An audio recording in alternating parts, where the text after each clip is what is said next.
Bienvenue dans cette nouvelle vidéo où nous verrons la correction de l'exercice 3 du bac Maths 2019 en France Métropole et dans la Réunion. Et nous verrons l'ensemble de notions liées aux fonctions et aux nombres complexes, notamment les fonctions paramétriques et exponentielles, la notion d'asymptote horizontale à une courbe en l'infini, les équations complexes du second degré avec le calcul du discriminant, mais cette fois-ci appliqué à de la géométrie, notamment sur un triangle équilatéral, les nombres complexes, leurs conjugués et leur puissance, la détermination du maximum d'une fonction paramétrée, l'application du théorème des gendarmes et enfin une partie sur un algorithme.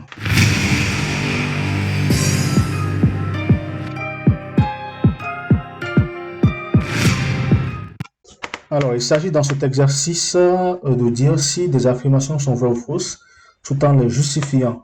Donc, il s'agit de dire si les choses sont vraies ou fausses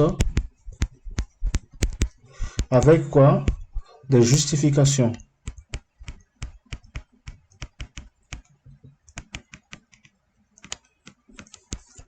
Très bien. Première affirmation, donc la question 1. Dans l'ensemble grand C des nombres complexes, on considère l'équation E z au carré moins 2 racine de 3 z plus 4 est égal à 0. On note A et B les points du plan dont les affixes sont les solutions de E. On note O le point d'affixe 0. Affirmation 1, le triangle OAB est équilatéral. Nous allons voir si c'est vrai ou c'est faux. Pour cela, il faut calculer les distances OA, OB et AB. Si ces trois distances sont égales entre elles, alors nous avons effectivement un triangle équilatéral. Et pour calculer ces distances, il nous faut donc déterminer les affixes des points ZA et ZB. Ces deux affixes sont solution de l'équation E, donc il nous faut résoudre l'équation E. Nous allons calculer donc le discriminant qui fait donc B au carré moins 4AC, et dans notre cas, ça nous fait moins 2 racine de 3 le tout au carré, moins 4 facteur de A qui fait 1 et C qui fait 4. Ça nous donne ainsi 4 fois 3 moins 4 fois 4, ce qui fait 12 moins 16, qui est donc 4, non, qui fait moins 4. Et moins 4, c'est tout simplement 2i le tout au carré. Ça, c'est notre discriminant. Avec ce discriminant, nous pouvons déduire les deux solutions complexes z1, qui est donc égal à moins b, donc ça fait 2 racines de 3, moins 10, moins la racine du discriminant, donc moins 2i, divisé par 2a qui fait 2. Et la deuxième solution qui fait moins b, 2 racines de 3, plus racine du discriminant, donc 2i, divisé par 2a qui fait 2. Ce qui nous fait donc racine de 3 moins i, et ici, racine de 3 plus i. Soit donc z du point A, qui est égal à racine de 3 moins i, et z du point B, qui est racine de 3 plus i. Nous pouvons calculer les distances, les différentes distances, notamment OA qui fait le module de ZA moins Z de O. Z de O c'est 0, donc ça fait le module de Z de A. Ce qui nous fait donc racine carrée de racine de 3 le tout au carré plus moins 1 au carré. Ça fait donc racine de 3 plus 1 qui fait racine de 4 qui est égal à 2. OB, ça fait le module de Z de B moins Z de O, ce qui nous donne le module de Z de B tout simplement, qui fait donc la racine carrée de racine de 3, le tout au carré plus 1 au carré, qui fait la racine de 3 plus 1, qui est donc racine de 4, qui est égal à 2 aussi. Et enfin AB, qui fait donc le module de Z de B moins Z de A, ce qui fait donc le module de racine de 3 moins i, plus moins racine de 3 plus, non, moins i toujours. Oui, moins i toujours, non, plus i, pardon. Voilà, plus i, donc plus ici, plus i. Ça fait donc module de 2i, module de 2i, c'est tout simplement 2. Qu'est-ce qu'on constate? On constate que OA est égal à OB est égal à AB est égal à 2, donc c'est un triangle équilatéral. Donc OAB est équilatéral, ce qui implique que l'affirmation est vraie. Voilà. Question 2, donc pour la deuxième affirmation. On note U le nombre complexe U qui fait racine de 3 plus I et un autre U bar sont conjugués. Le conjugué d'un nombre complexe, c'est le changement du signe au niveau de la partie complexe. Donc ça fait U bar qui fait racine de 3 moins I. Affirmation 2, on veut savoir si U puissance 2019 plus U bar puissance 2019 est égal à 2 puissance 2019. Alors, lorsqu'on a des nombres complexes avec des puissances, la forme la plus simple à utiliser pour résoudre les questions, c'est la forme exponentielle. On va donc exprimer U et U bar sous leur forme exponentielle. Pour cela, il faut calculer le module de U qui fait 2, d'après les questions précédentes.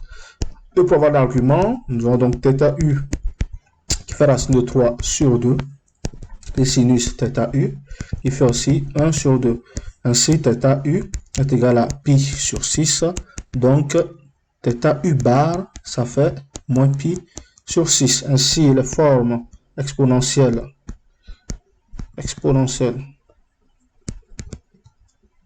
de U et de U bar sont tout simplement U qui est égal à 2 exponentielle I pi sur 6 et U bar qui fait 2 exponentielle moins I pi sur 6.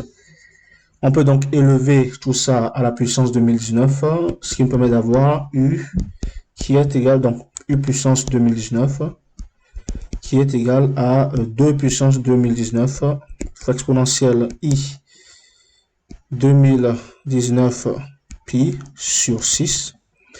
Et U bar puissance 2019, c'est tout simplement 2 puissance 2019 fois exponentielle moins I 2019 pi sur 6.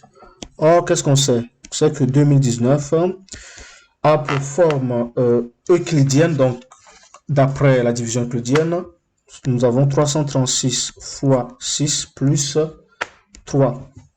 Sachant que quoi? Que 336 est pair. Avec ça, nous pouvons donc dire que exponentielle I 2019 pi sur 6 est égal à exponentielle I pi sur 6 facteur de 336 fois 6 plus 3. Ce qui nous fait donc exponentielle I 336 pi plus I 3 pi sur 6. Ce qui nous fait donc exponentielle I 336 pi fois exponentielle I pi sur 2. Pareil pour la puissance négative, nous obtenons également exponentielle moins I 2019 pi sur 6 qui est de l'exponentielle moins I pi sur 6 facteur de 336 fois 6 plus 3 qui est de l'exponentielle moins I 336 pi plus, non, moins I 3 pi sur 6 qui est égal à exponentielle moins I 336 pi fois exponentielle moins I pi sur 2. Maintenant, on peut détailler un petit peu le calcul. Avec ce qu'on vient de faire, on peut calculer exponentielle I pi sur 2. Il fait donc, d'après la forme trigonométrique, cosinus pi sur 2 plus I sinus pi sur 2. Et donc, ça nous fait I tout simplement. Ouais, ça nous fait I. Ça nous fait tout simplement I. Parce que cosinus pi sur 2 est égal à 0. Et sinus, ça fait 1. Aussi, exponentielle moins I pi sur 2, ça nous fait cosinus pi sur 2 plus I sinus moins pi sur 2 qui fait donc moins I. Pourquoi? Parce que ça tend vers 0 et ça tend vers moins 1. Exponentielle I 336 pi qui fait cosinus 336 pi plus I sinus 336 pi est égal à 1. Pourquoi? Ça tend vers 1, sachant que 336 est pair, et ça tend vers 0. Pareillement, exponentielle moins I 336 pi est égal à cosinus de moins 336 pi plus I sinus de moins 336 pi. Sinus tend vers 0 obligatoirement. Cosinus c'est une fonction paire, donc tout ça tend vers 1. On fait donc 1. Ainsi donc, U puissance 2019 plus U bar puissance 2019, c'est tout simplement quoi? 2 puissance 2019 facteur de Voilà. Exponentielle i, pi 336, tout ça. Donc, ça me fera ça fois ça. Donc, 1 fois i. Moins ça fois ça. Donc, moins 1 fois i. Et donc, tout ça, ça fait 0. Ce qui veut dire que u puissance 2019 plus u bar puissance 2019 est égal à 0. Parce que 2 puissance 2019 fois 0, ça fait 0. Ainsi, l'affirmation est fausse.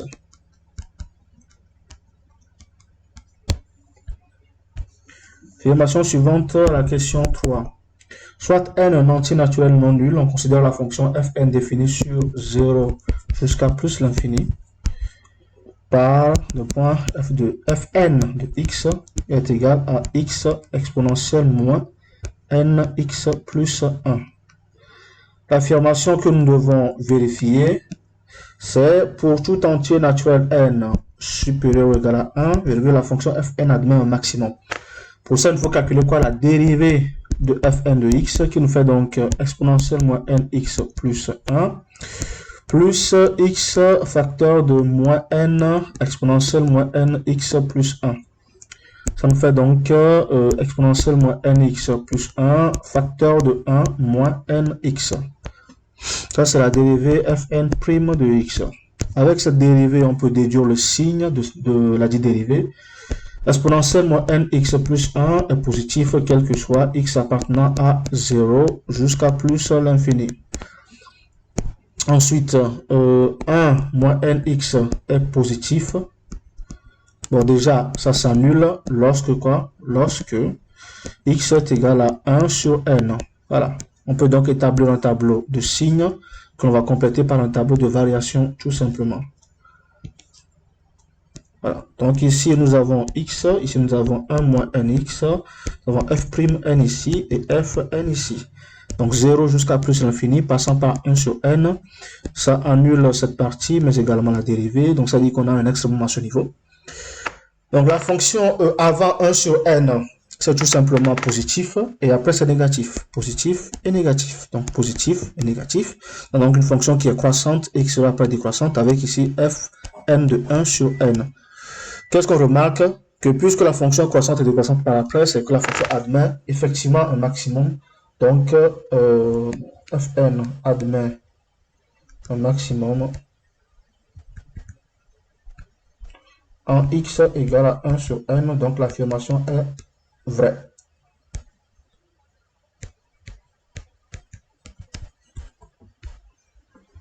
Donc, question 4 pour la quatrième affirmation. On note c'est la courbe représentative de la fonction f définie sur R par f de x qui est égal à cosinus x fois exponentielle moins x. Affirmation 4, la courbe admet une asymptote en puissance finie. Pour ça, il nous faut quoi? Il faut déterminer la limite de f de x lorsque x tend vers plus l'infini pour confirmer ou infirmer cela. Nous avons une partie cosinus x dans la fonction, donc le conseil souvent donné, c'est d'encadrer la fonction entre deux valeurs en partant par les éléments de la fonction. Donc cosinus x compris entre moins 1, quel que soit x appartenant à grand R, en multipliant tout par exponentielle moins x est positif, nous avons donc moins exponentielle moins x qui est égal à quoi? Cosinus x fois exponentielle moins x qui est égal à exponentielle moins x. Ça c'est f de x. Donc l'encadrement de f de x c'est quoi? C'est moins exponentielle moins x inférieur ou égal à f de x qui est inférieur ou égal à exponentielle moins x. On remarque ensuite que la limite de moins exponentielle moins x lorsque x tend vers plus l'infini est égal à 0. Mais aussi que la limite de exponentielle moins x tout simplement lorsque x tend vers plus l'infini est égal à 0 aussi. Donc d'après le théorème des gendarmes, la limite de f de x lorsque x tend vers plus l'infini est égal à 0. Et lorsque la limite d'une fonction à l'infini est égale à 0, c'est que quoi? C'est que C admet une asymptote horizontale d'équation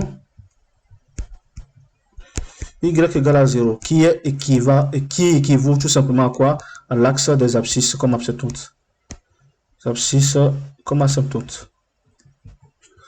Asymptote. Et donc, l'affirmation est tout simplement vraie.